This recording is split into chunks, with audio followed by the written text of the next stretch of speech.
Very good morning to all. All of you are present here, I think so. Today's video we are going to discuss chapter number 7. It is already going on.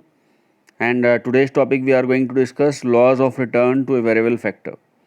Variable factor means we will discuss the change in one factor only. One more thing I want to mention that your syllabus I have already told 1 to 5 chapter is your unit test syllabus. You have to go through that syllabus. I hope you are studying well at home, but you are not going through the videos. I think so. Till now, very few students are going through the video. So I hope that you will clear the concept and you will learn the concept as well as you will go through the question answers also. Otherwise, it will impossible to get good marks in this subject because economics depend on understanding, and if you are not understanding the chapter in sequence, then you may not get that next chapter if you are not understanding the previous chapter. So understanding should be there from starting one. So who have not started yet, they can start. So students, today we are going to discuss basic concepts TP, AP and MP. So let us start today's topic. First topic we are going to discuss, that is TP. So let us go through the statement first, that TP or total product or total physical product refers to the total amount of commodity produced during the some specific period of time by combining particular quantity of a variable factor with a given quantity of fixed factor. So here we have to underline these three things, that particular given fixed factor is here and a specific period of time and one variable factor. So here three things are there. We are considering TP or total physical product or total product of a commodity during a specific period of time, and combining the quantity of variable factor, means one variable factor we have to take and rest of them are fixed factor. So given quantity of fixed factor, a variable factor and a specific time period. So these three are the important thing for completing the definition. So while we are discussing about any product during the specific period of time with a variable factor and given fixed factors, so only one factor is there and rest fixed factor we are taking. So in that case we are discussing about this factor return to a factor. So in this case we will discuss one variable factor and rest of the factors are fixed factors. So that is known as total returns. So I hope you understood what is there. So that quantity of variable factor, and which we are taking here variable factor as labor.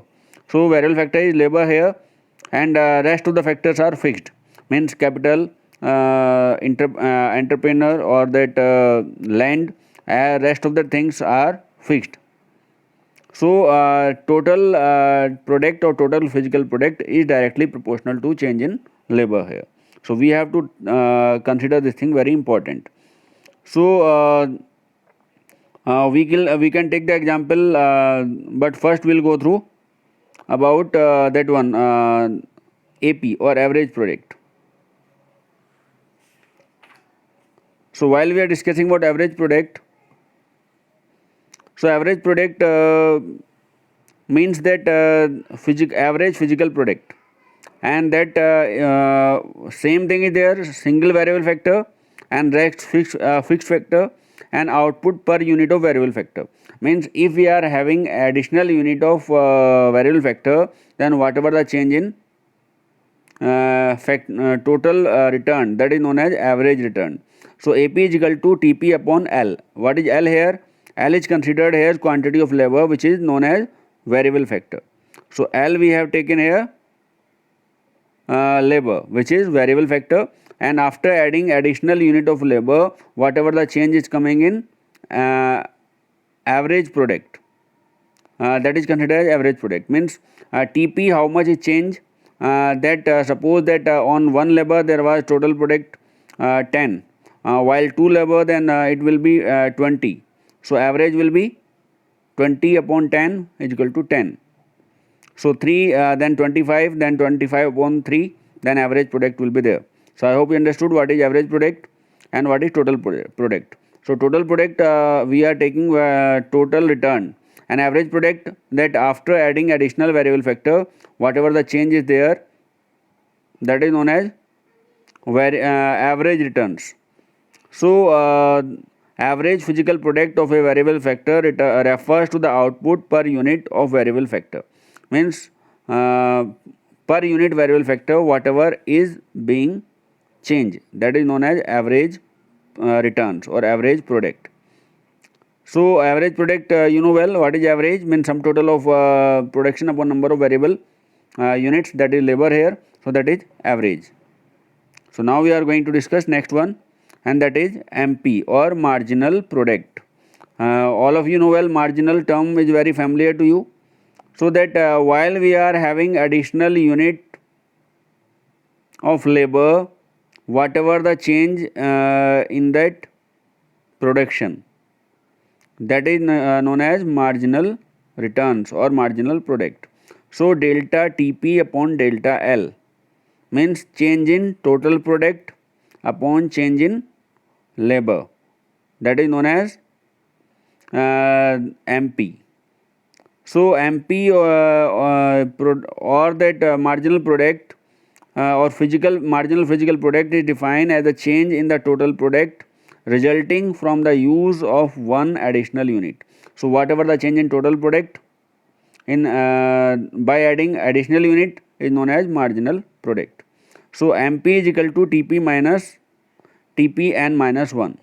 So additional unit while we are adding, so last unit minus previous unit, that is known as MP or marginal product. So I hope you understood this one. Now we are going to discuss next topic, that is relationship between AP and MP. So AP and MP, for understanding better, you can go through your table which is given in a book on page number 120. Here number of workers, means that is labor, is given, total product is also given TP, and average product is also given AP, and MP is also given. So you can see in first case, first unit, while we are adding that number of labor, then TP is 100 and AP is 100 and MP is also 100, because first unit MP will not be there, already you have discussed. And second unit, that TP becomes 220 and AP will be 110, means 220 upon 2 is equal to 110, and MP will be 120. How it is 120? So n minus 1, so 220 minus 100 is equal to 120. So we are watching that unit number 2 to 4 TP AP is less than MP. But while we are discussing the second case, MP is equal to AP, that is unit number 5. So this occurs when 5 workers are employed. So till when that 4 workers were there, means they that were below the capacity on one machine. Suppose that 5 workers can work, then TP will be equal to AP on the 5th worker. So that is the condition of increasing return that we'll discuss afterwards. So suppose 5 workers are required for one machine, and that we have applied, so that will be TP is equal to, AP is equal to MP. So while it is there, because we have used the full strength of that machine. Now while we are going for 6th worker, then what will happen, that AP will be more than MP. Why? Because now additional workers are extra workers, and that marginal product will reduce. Why it will reduce? Because that strength of that machine was there for 5th worker, and you applied 6th worker, and while you will apply the 7th worker, then it will reduce more. And then while you are going for 9th worker like this, then MP will be 0. Why MP will be 0? Because now whatever that in place of 5 you have applied 9 workers, so that marginal product is not being added, means after additional unit of labor there is no change in the marginal product. So now we are going to discuss this was the stage number 2, that is known as decreasing return. So after becoming that MP 0, it starts negative, as you have discussed about case of that one MU and TU.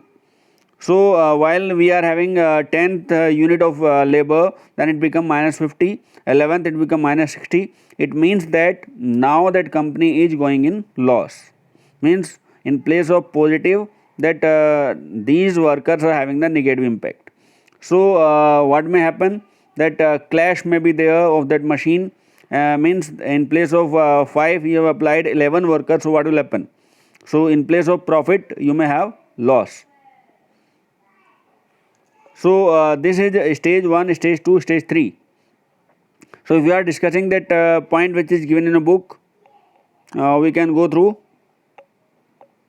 First one, relationship between TP and MP. Sorry, AP and MP.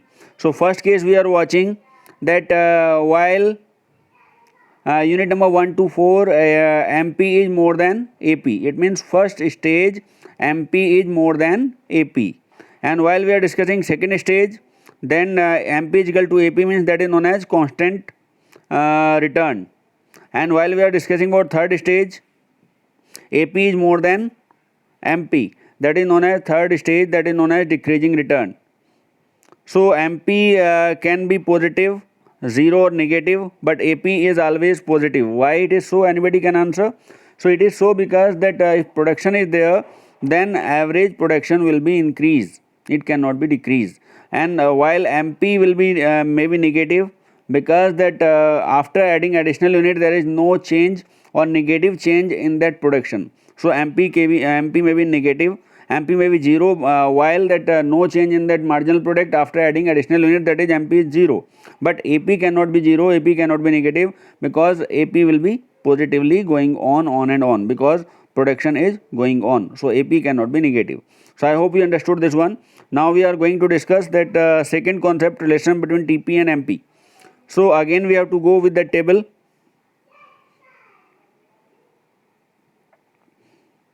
Let us go through the table.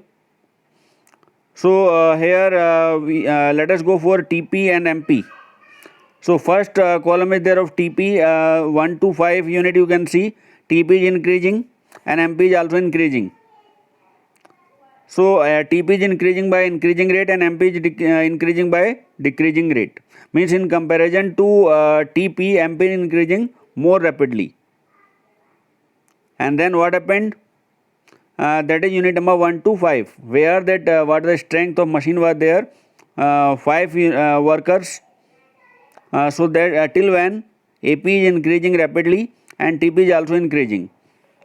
So next case we are watching. So when we are applying 6th unit, then TP starts declining, means that increasing but decreasing rate. And here MP starts declining, means from 130 it came on 100. And then when we have additional unit number 7, then it became 840, means only 90 units were changed, and here it become 90, means loss of 10 unit is there. So while we are having 8th unit, then 880 means only 40, it remain from 90 to 40 only. And here it became also 90 minus 50, so more than that. And while 9th unit is added, then only no change in the TP. Total production is same.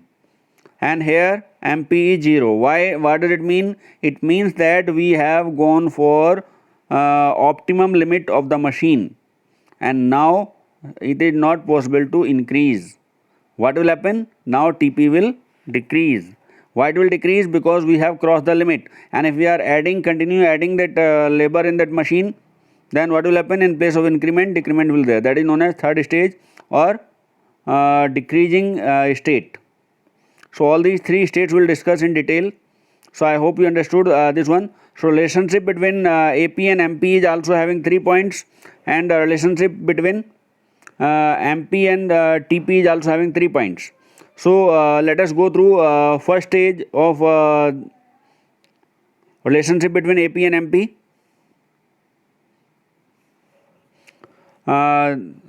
It is known as increasing state.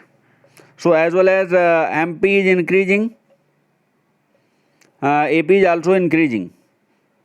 And second stage, while MP is equal to AP, they both are intersecting to each other. We'll discuss about the curve.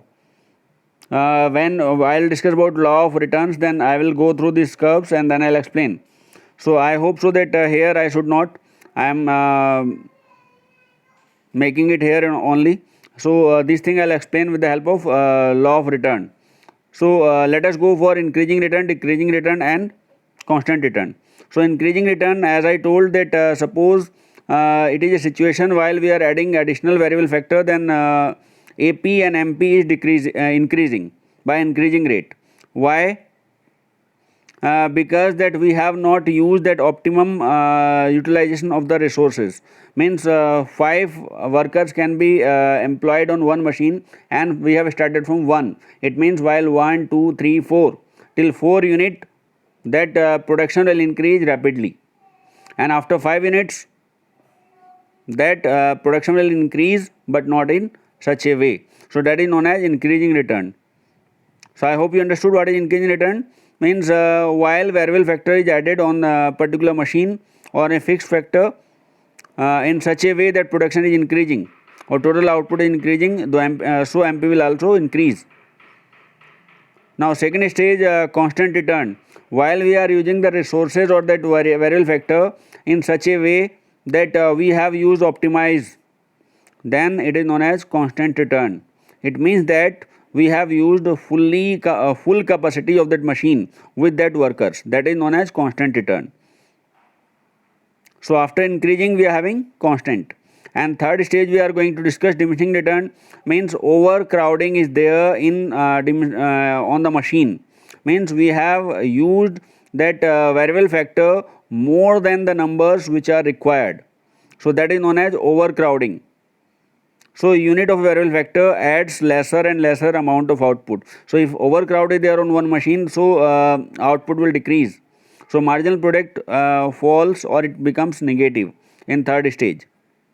While it turns negative because while we are using constant return, then MP is 0. And while we are adding additional workers, still then continue adding more and more workers, then MP will be negative. It means that firm is going in loss because of overcrowding on one machine. Capacity of machine was there of 5, and now we have employed 11 units of workers or laborers. So what will happen? That machine will collapse. That is known as MP is negative. So that is diminishing return to a factor. So all these we will discuss in next video. Means relationship between TP and MP with the help of diagram. I will explain in the next video with the topic laws of variable factor proportionate. Means laws of return I will discuss with assumptions and illustration. Then I will discuss these relationship in detail. So till then, stay home, stay safe. Thank you very much.